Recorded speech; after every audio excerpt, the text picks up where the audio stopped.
Have you ever found something in an old, forgotten corner of the world that you weren't meant to find? Something that shouldn't exist. But there it was, staring you down as if it had always been waiting for you? That's how I felt when I walked into that antique bookstore on a rainy afternoon, the bell above the door chiming softly as I entered. The store smelled of old paper, leather, and dust, the air heavy with history. I had been wandering around the city for hours, looking for something to pass the time, when I noticed the bookstore tucked between two larger buildings, hidden away like a secret. Inside, the shelves were crammed with old books, each one worn and yellowed with age. And as I meandered down the narrow aisles, my fingers brushing over the spines, I stumbled upon a peculiar diary. It was tucked behind some leather-bound volumes, almost as if it was deliberately placed out of sight. The cover was simple, brown leather, cracked and faded with time, but there was something about it that drew me in. I opened the first page, and immediately I knew something was off. The handwriting inside was elegant, flowing, almost too perfect. It detailed the life of a man, someone named Elias Graves, who claimed to have traveled through time.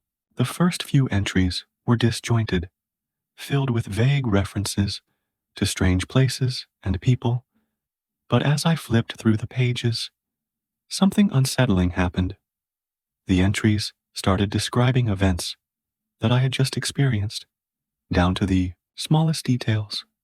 My walk to the bookstore, the smell of the rain in the air, the way my fingers brushed against the pages as I flipped through the diary.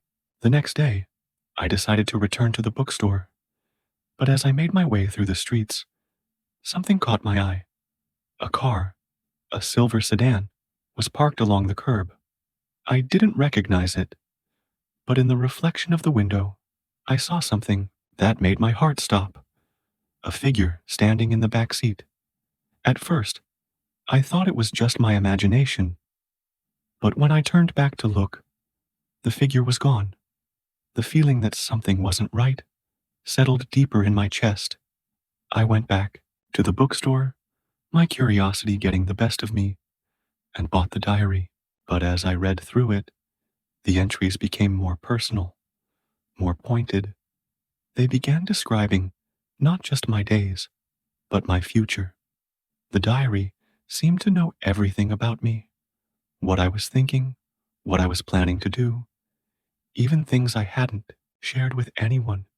At first, I tried to brush it off, thinking it was just some strange coincidence, a game of fate.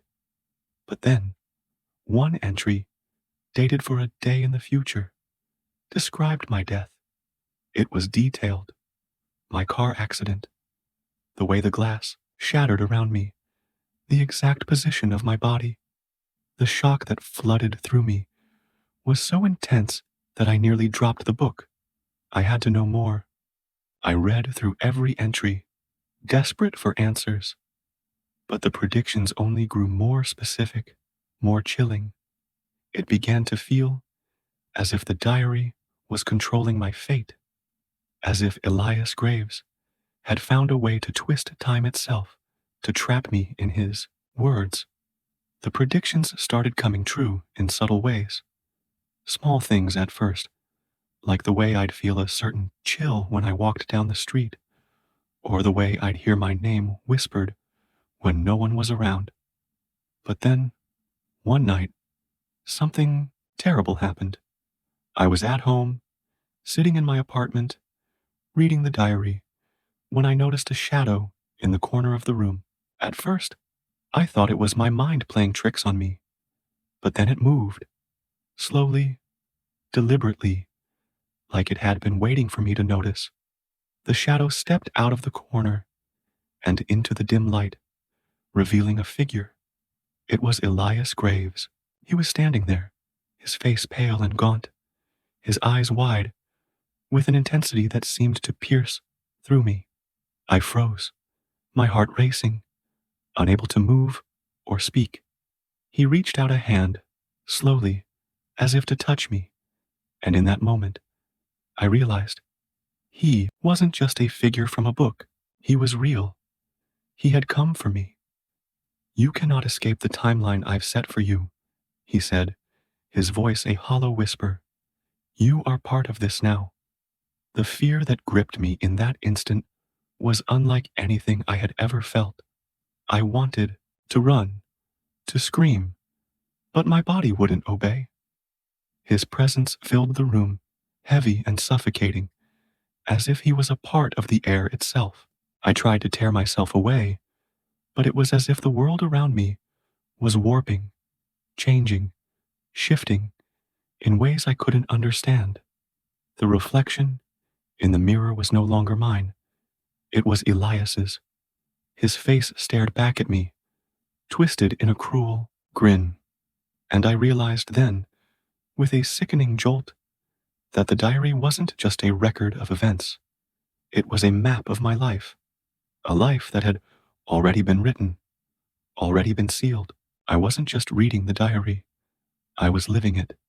I had become part of his story, and now there was no way out. The final entry in the diary was dated for the day after tomorrow. The words were simple, but the meaning was clear. She is gone. I have claimed her. There is no escaping the past. I didn't know if I could survive until then. The days passed in a blur, my body moving through the motions, but my mind trapped in the nightmare of that book. The question that gnawed at me was whether Elias was the cause of my fate, or if the book had been his creation, written to trap me in a web of time. I knew I couldn't run. I couldn't hide. Time was already set, and I was part of it. As the day approached, I could feel it, an unrelenting pull, as if the clock was ticking down to the moment of my death. And no matter what I did, no matter how hard I tried to resist, I knew the moment would come when I would meet the same fate written in those pages. Because sometimes, when you're trapped in someone else's timeline, there's no escaping what has already been decided. As I stand here, writing this, I can feel the time closing in. I'm still here, but I know I won't be for long. I don't know what happens when the clock strikes, but I can feel the weight of it, and I'm terrified to find out what happens when time isn't your own. What happens when it belongs to someone else?